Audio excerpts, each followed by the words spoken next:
So this is the very first part that I made with precision drafting. It is a replacement part for my Shark vacuum cleaner, which they don't make that part anymore.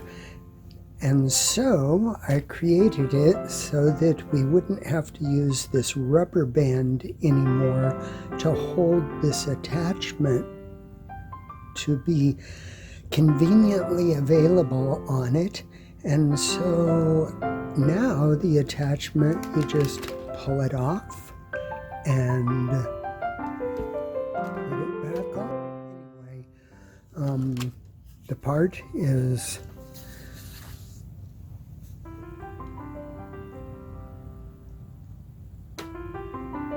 a very successful first try at precision drafting. Used my gift of precision digital calipers to measure the diameter, and I have a skirt on the print bed. It's printed in blue PLA.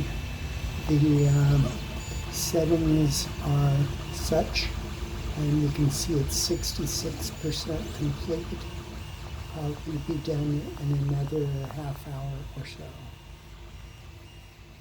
Check it when it's software done. Is used here to model a three-dimensional object, in this case the vacuum cleaner part, and it is capable of precision drafting in that measurements can be made from one portion of the object to the other, and thus yield a precision part.